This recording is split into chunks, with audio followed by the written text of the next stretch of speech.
everyone, and welcome back to another episode of A Day in the Life podcast.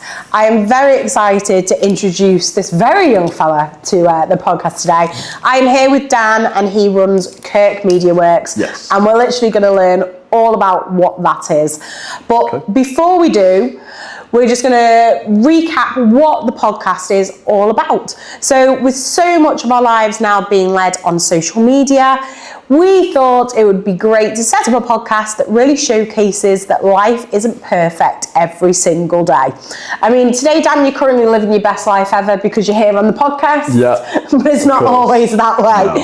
No. So if you find information in today's podcast that you love, please like, share, subscribe, send this over to somebody that's thinking of starting a business, because Dan is going to walk us through how his business started, the failings that have come with it, but also now the triumphs that are coming through with hard work and determination and learning things on the go.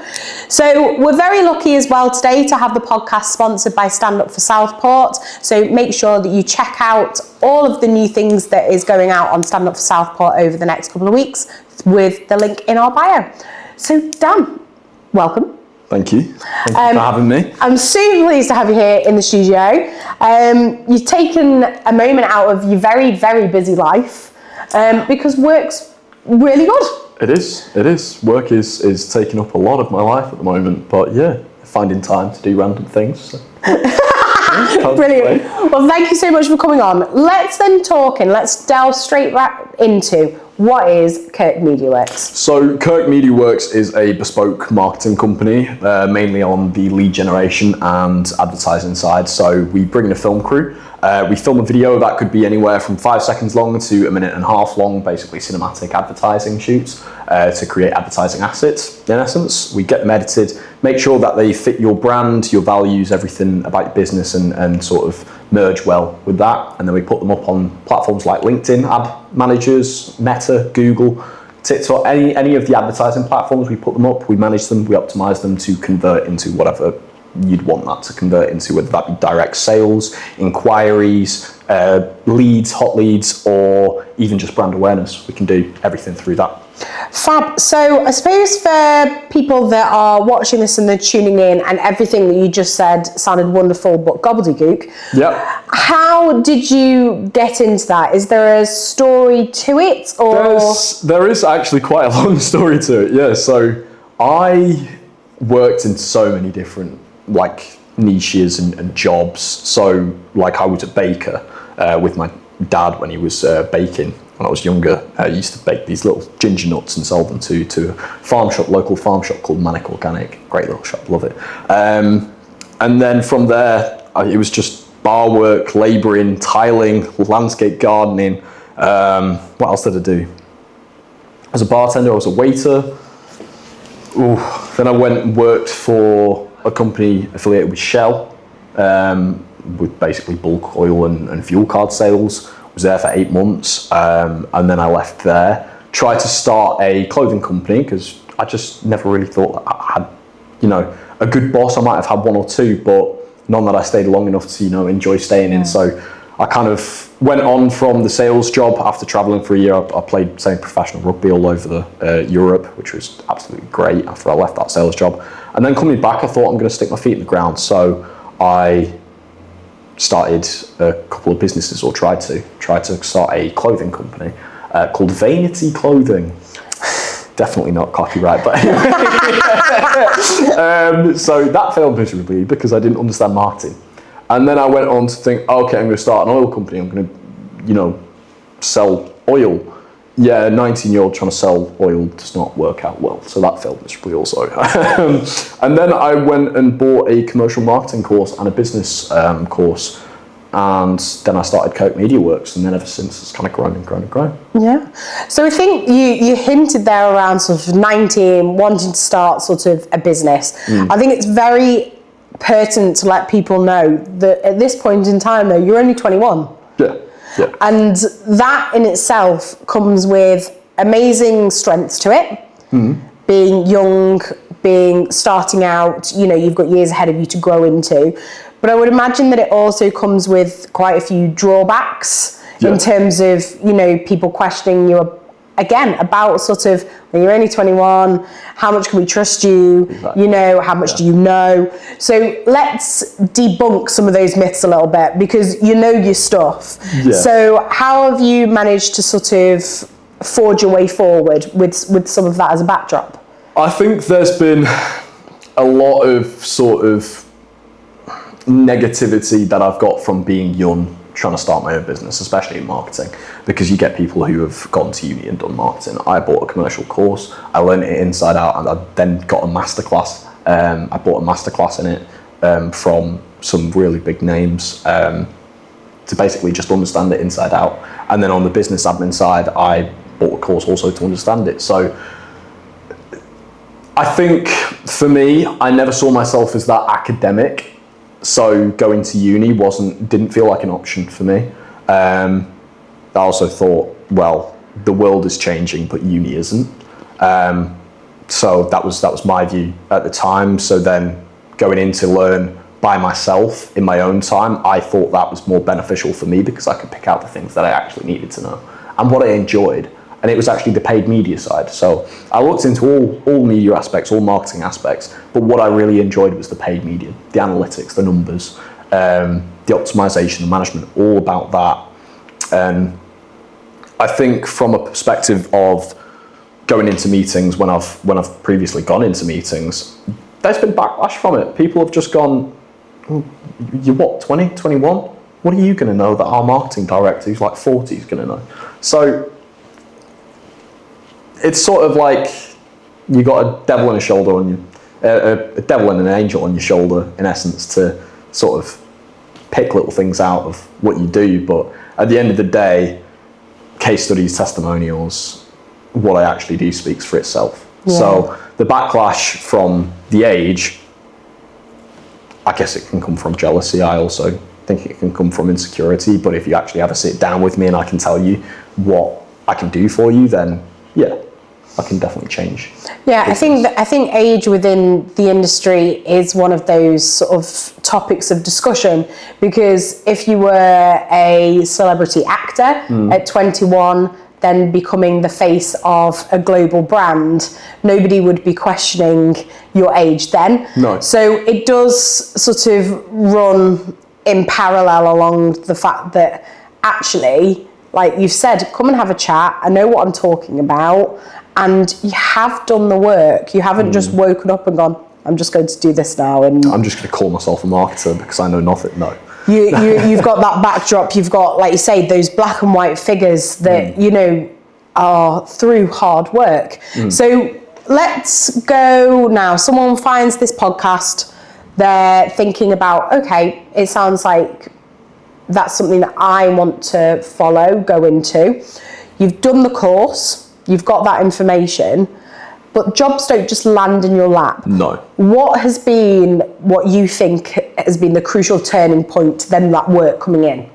Because having that knowledge doesn't just equate to jobs. So even now, I'm nowhere near where I want to be in business. I haven't signed loads and loads and loads of people. I've signed a fair few, but it's about scaling. And that first year of business, I cannot explain how hard it is. The self-doubt you go through, the time saying no to friends. I cannot explain how difficult it actually is to start a business. Until you've been through that and you've done it, you cannot understand how hard it actually is, whether that be you cold calling, you go into networking events, you're handing out thousands of business cards just to get your name out there. You're on social media, you're posting most days, trying to build a following.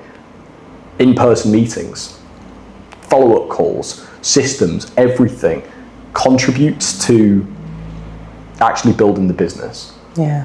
So going back to the question, repeat the question for me. Well, no, I think you answered the question really well. I think in terms of, was there a turning point then? So you've got all of those systems in place, but it sounds that getting out there was the main thing. Yeah. And in whatever way you can actually get your face and your business and everything out there known.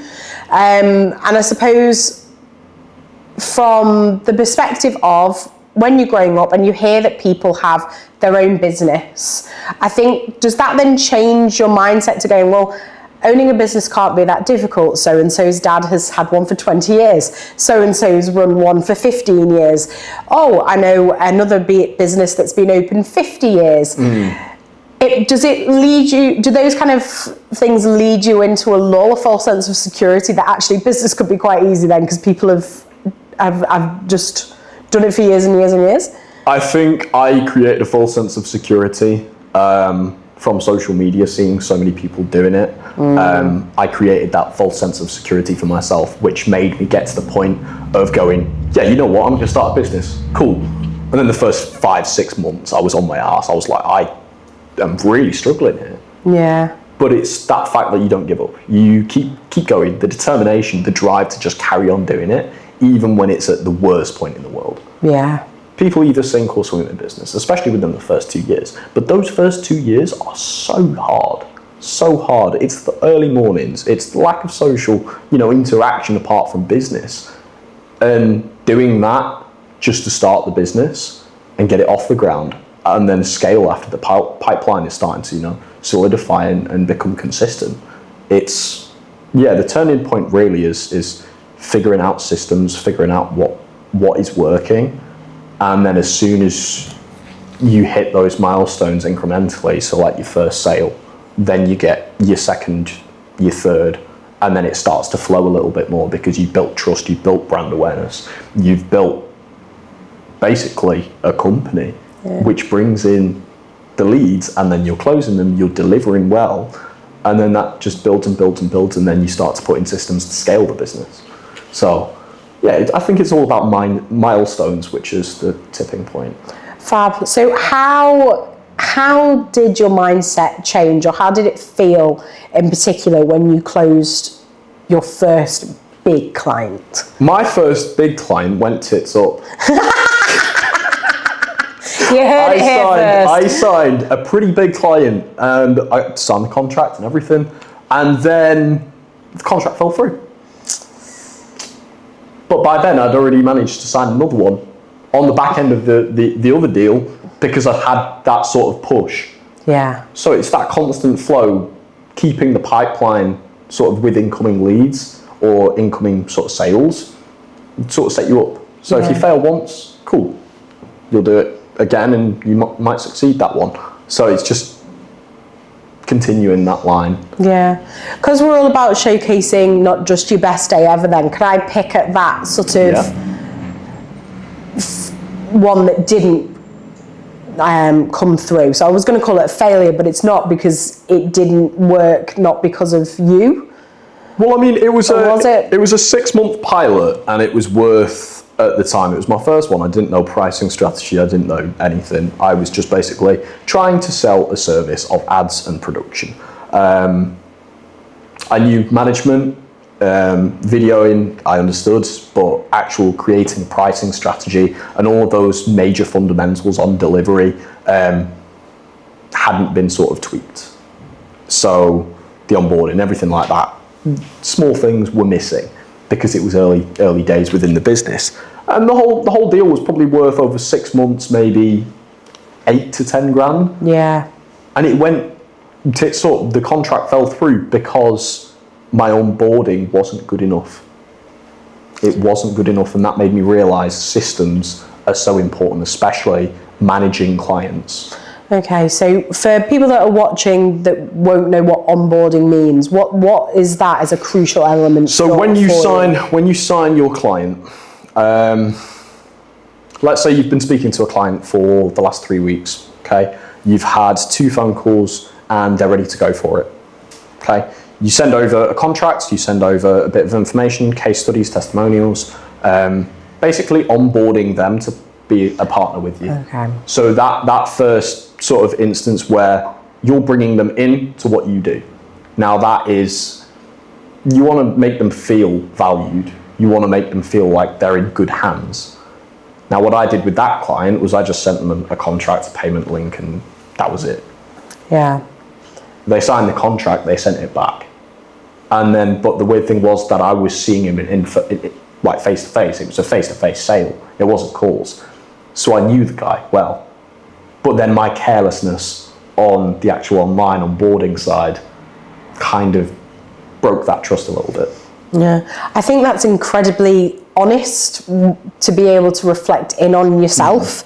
Have you found that by doing that, you've come out the other side stronger? So you've learned a mistake quite early on there to know that you're not going to do that again. You don't learn from success, and I'll tell you that now. Like, if you have, brilliant. But I'd be intrigued into what, because from my success, it feels like, oh yeah, okay, that's cool. I'm happy for about an hour, and then it's back to work. Yeah. But from failure, you actually look back on what you did wrong and how to never do it again. Yeah. Because you never want to cause that stress on not only yourself, but also the image of your brand. Everything can be affected from a small thing that you do. Yeah. And I think that's important to know early on. I think a lot of people that enter business, those sort of harder days can come at different points. And I think, from everything that you've just said there, you're now growing from strength to strength. So it's probably been a good thing, not for your bank account, but for your own sort of like personal sort of growth and understanding, which I suppose a lot of people, would get in an industry through working for somebody else, with a mentor, with somebody else to guide them.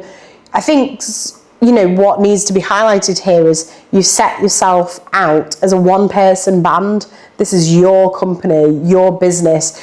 And I think sometimes walking into those meetings, do you ever feel the pressure of that it's just you? Yes and no. Starting off, yeah, absolutely. I went into a boardroom meeting a couple of times earlier on in the business within the first 5-6 months when there was nothing going on. And to be honest, I was absolutely shitting one. I was like, what have I brought myself into here?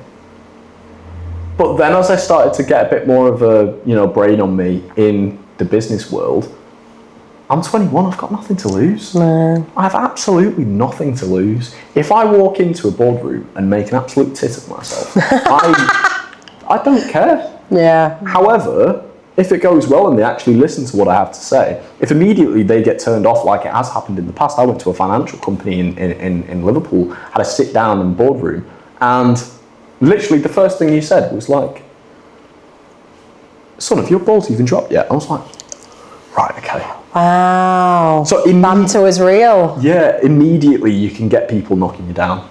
Immediately. So either it goes well or it doesn't. Yeah. That's just business. And on to the next. I love that. We're going to pause there with that line of it's not personal, it's just business. Yeah. And we're going to come back and we're going to pick Dan's brains in a second. We'll see you in a minute. Welcome to A Day in the Life, our sponsor slot. This is where if you have a business, we could be featuring you. This is an opportunity to showcase what your business does, have it highlighted by us. So get in touch at A Day in the Life, and this is where your business could really shine. And we're back here on the Day in the Life podcast with Dan. Dan, we have been exploring your age, your business, and everything like that. Owning your own business, incredibly stressful. There's a lot of hard work, dedication that comes into it. You touched briefly in the introduction about rugby. Yeah. You kind of brushed over it. I know that your rugby career isn't just playing with your friends down the local park. Yeah. So can we know a little bit more about the Dan rugby journey, please? Yeah, so I started rugby quite young. When I was like 6 or 7 years old, and then that went up until I was like 9 or 10, and I was at Southport Rugby Club locally. That's my home team. That's where I grew up. That's where I learned. And then we left there briefly because there were club politics at that time.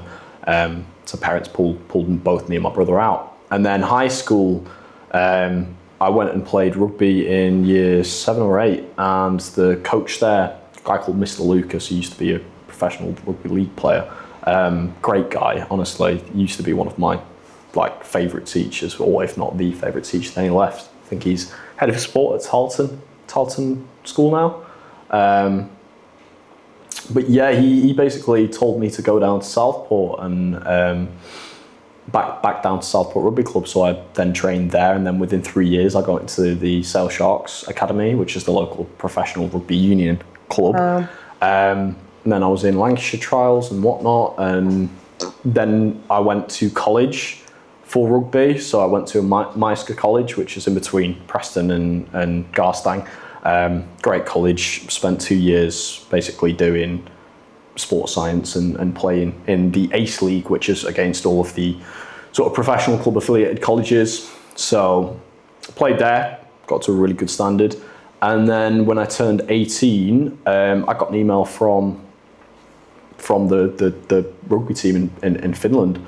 Actually, previous to that, I went over and trained with Helsinki Rugby Club when I was 14, and I was tackling full contact with big guys at 14, which was great fun. And then I'd get contacted when I was 18 saying, come over to the training camps for the national squad. And after 4 training camps, I found myself in the Andorran Mountains playing in the stadium for my first cap, which we won. And we should have won the league there, but they messed up the table. So now to date, I think I have 5 or 6 caps. That's phenomenal. So where internationally for the Finnish men's team. So where does the link to Finland come from? My mum is Finnish, my dad is English. Well, there you go. That would explain it. So have you ever lived over in Finland? So I travelled for a year. I went to a bunch of different countries straight after college, literally straight out of college. I went travelling. I played in Portugal, Spain, Poland, France, Finland. Where else did I play? Ireland. I played all over and loved it, and I was getting paid to do it. Oh, Germany as well, at some decent level clubs, and I learned to play a lot better, which basically then benefited playing internationally for Finland. So after my first cap, I was travelling all over Europe playing rugby, and getting paid to do it, free accommodation, food and whatnot. It was great.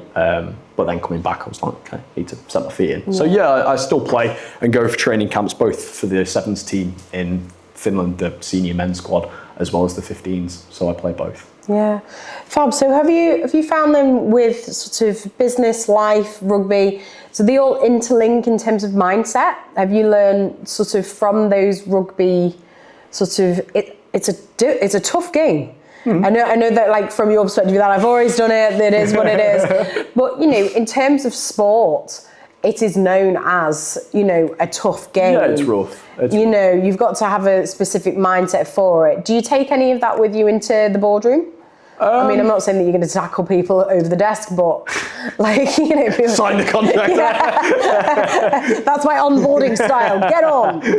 No, I would say it's sort of, especially with a mindset of drive, determination, the grit, and just the work ethic. And so, for example, I play 7 open side flanker in rugby, and my job is quite literally a workhorse on and off. Not off the field, but I should really do that as well. On the field, I'm a workhorse. I'm tackling people. I'm jackling. I'm doing all of these different things in rugby. And I would say mentally it sort of shapes you. If you play that position for a long time, it does mentally shape you into very high determination, work ethic, resilience as well. Yeah. So those key aspects of a businessman does actually link quite well to what doing rugby, the training.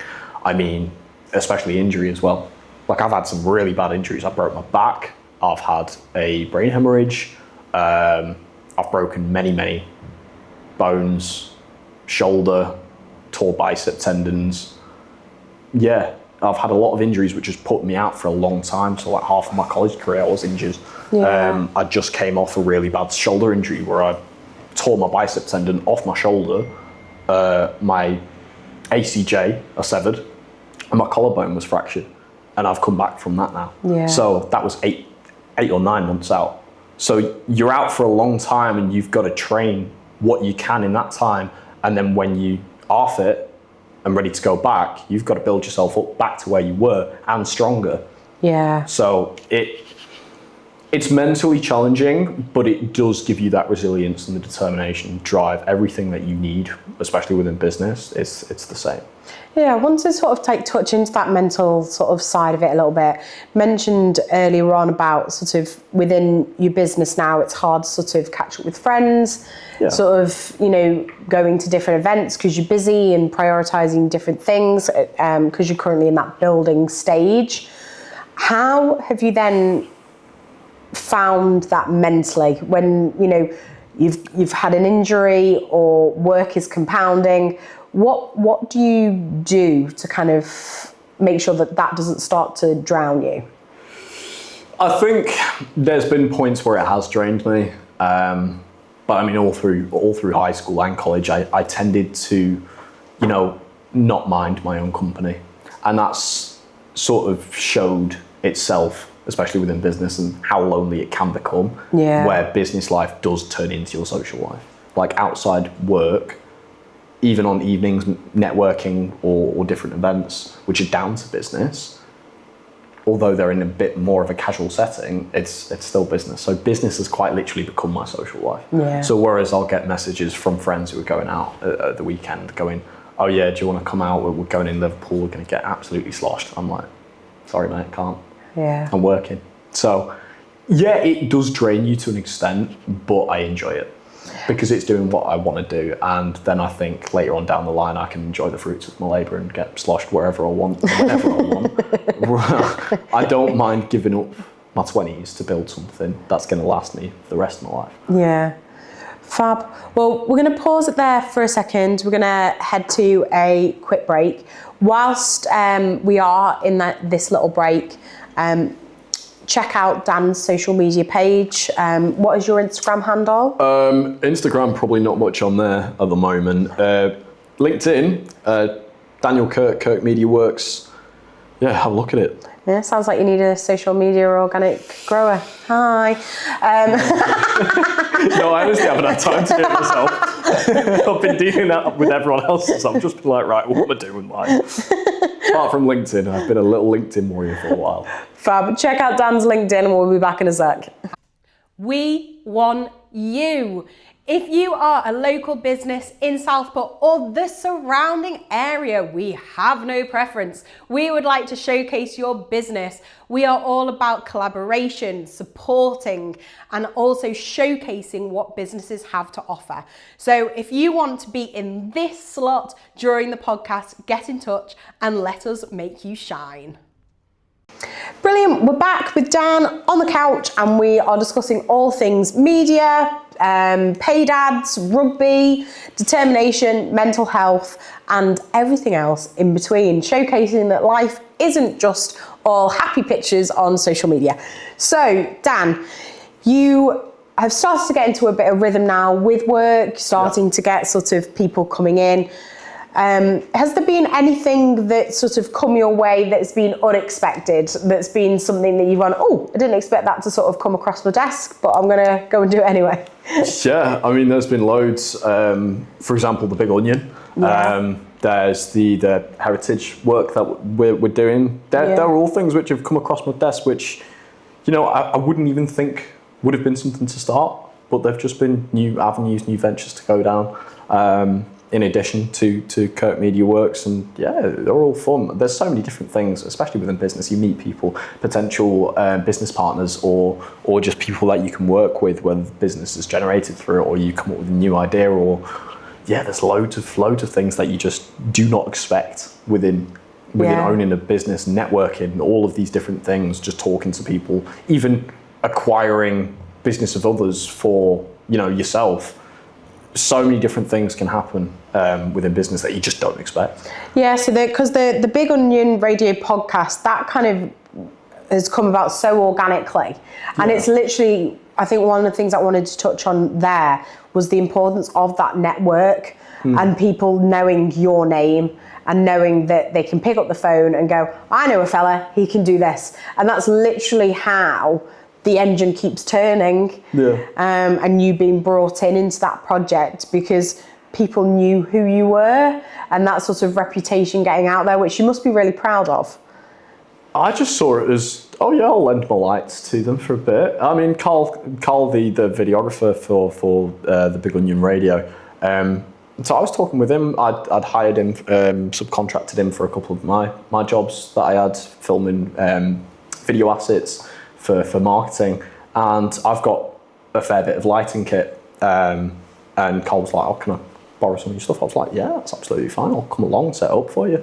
And I just ended up sitting there working on my laptop, and then it kind of grew to me just there every week, just giving tips on media and angles with Carl and whatnot, and just kind of grew and grew and grew, and then ended up landing my own position in marketing for it. So I was like, cool, all right, brilliant. Fab, I absolutely love that. And I think that's what I want people that are watching to kind of take away from today's podcast. It's about having knowledge of different areas and having that expertise, and I suppose not being afraid to share it, even though it's not fully under your work remit. That information was so valuable that you were then brought in. Yeah. So, it's a new line of your business, and that's an exciting avenue to follow.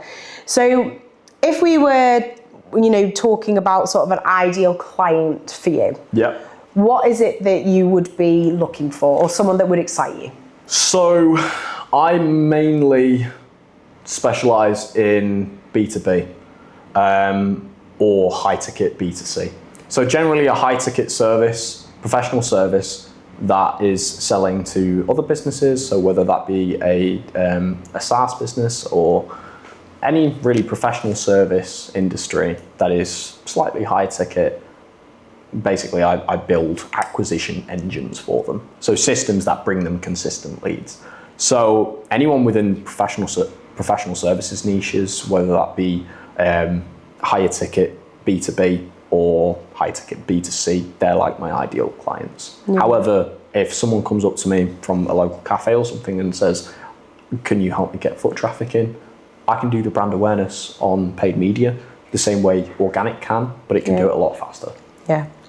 Fab. So I suppose sort of one of the things I wanted to dig down into a little bit deeper is the fact that you are navigating through all of this, I think, with the stamina of a young person. I mean, I'm definitely going to go away wishing I was younger and wish I could sort of get up and survive off black coffee. But what would it be if someone wanted to sort of step into your industry? Because, it's a wide industry. Yeah. There's lots of, like you say, niches within it, lots of different various avenues that you can go down. And you don't have to be 21 to do it. So this is literally to anybody that's sort of listening that's thinking, oh, actually, I've been really interested in what Dan's had to say. I'm really good with numbers. I'm really good at sort of understanding analytics. And it could be something that I want to know more about. What is the sort of advice then of starting to step into that industry? So if just generally as a blanket term you want to go into media, there's so many different aspects of media, but I think the number one thing, which is something that I learned quite earlier on, however it didn't saturate in my mind until only recently, don't be scared to have an opinion. Oh, let's let that linger a little bit. Don't be afraid to have an opinion. Yes. And let it be known. So in media, so many different ideas float around. And it's a creative industry, isn't it? So, for example, you're doing the social media of, I don't know, a restaurant. Yeah. There's so many ideas running through your head on what you can actually create for them, what type of content you're going to create. But there's so many additions that can help or improve that content which you've come up with. Like, it's an open industry for interpretation. So someone might think, oh yeah, that's absolutely fantastic. But again, it's all about analytics, it's all about numbers. But again, don't be afraid to have an opinion. Yeah. Because your input can be a massive difference, or it can be a very small difference. But at the end of the day, it's a difference. And it's not going to be known, and you're not going to be known unless you actually open your mouth and say it. Yeah. So regardless of what side of media, I think don't have an opinion. Definitely do have an opinion. Don't be scared to, let your opinion be known. And also, there's no right time to start. Yeah. So people afraid and sort of wanting to be ready to start a business. You can't be ready to start a business. You just do it and you learn day by day. You don't, wait years building up, knowledge or sort of key things or equipment or whatnot. You just do it as you go. Because you learn so much more hands-on experience than you would just learning the theory and then starting it. Yeah. So, completely taking those small steps and learning and growing, with that organic undertone as well. That sort of like, as you said, learning from others, listening, I would imagine is one of the key things within those rooms that you're entering, picking up that information to be able to inform an opinion. So, and that then being a structured opinion as well. And I think one of the final things that I want to touch on before we wrap up is around how numbers and analytics are black and white. Yeah. But what you need in order to propel yourself forward is a creative eye. How have you found stepping into that role? It's actually, that's a really good question, and there's quite a lot of information to go with it. So high school, one of my best subjects that I got a 9 in was drama. I loved acting. I forget you're so young. Was that like a 9? That's an A star. Yeah, it's like, so they changed the system. But I did really well in drama, and for a long time I wanted to be an actor. That was my first idea. I wanted to be an actor. I applied to go to Guildhall and RADA, didn't get in. I don't know why, but yeah. I really wanted to be an actor, and I had that creative eye for performing arts. However, then that kind of got flipped when I started marketing. I started learning marketing because then I understood the psychological side and everything. So then I could basically direct a creative asset, which is for marketing. And that's how I kind of got into the creative production side, directing the whole thing. Yeah. So whereas I wasn't as camera savvy, I wasn't as sound savvy. I'm okay with lighting because I've taught myself how to do it. I'm okay with editing because I've taught myself how to do it. But actually directing a creative asset for marketing, that's how that kind of flipped around. So yeah, that's kind of how it changed. Yeah, fantastic. Well, we're going to wrap up the podcast today because I think, one, I want people to go away. I want them to start to share this podcast with people that are thinking of either stepping into the industry and learning about it from the podcast and from yourself. And I want that whole comment about having an opinion to really linger. So if you have come across this today, I think that's one of the key things I want you to take away. Have an opinion and don't be afraid to share it.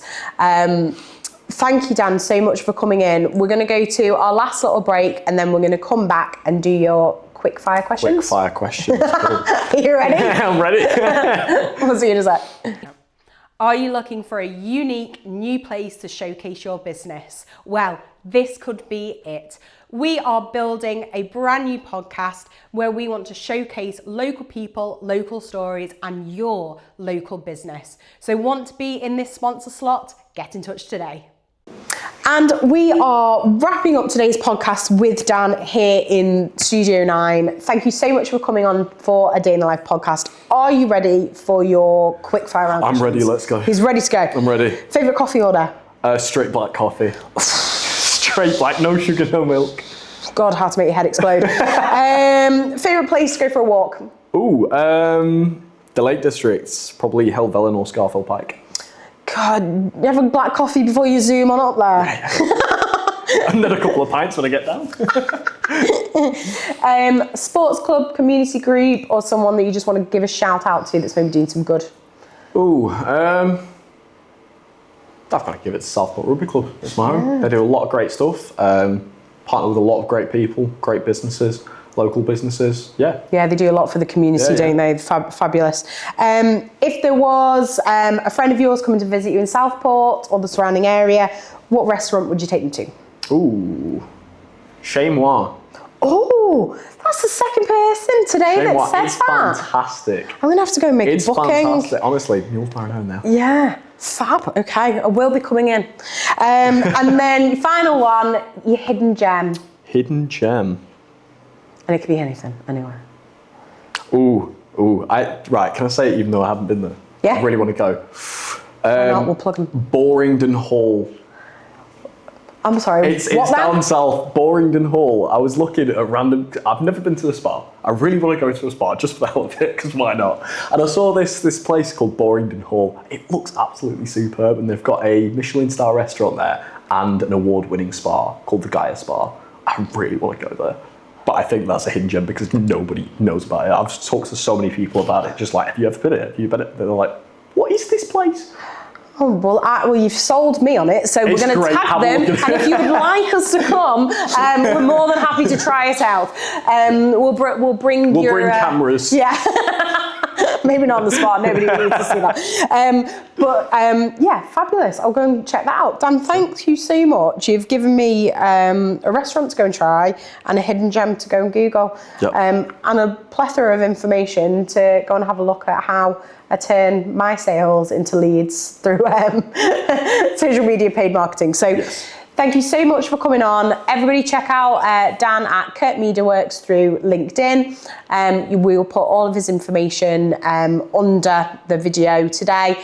And just share, like, and subscribe. Thank you so much again to Stand Up for Southport for being a sponsor on today's podcast. And I cannot wait for you to join us again on another Day in the Life podcast. We'll see you soon.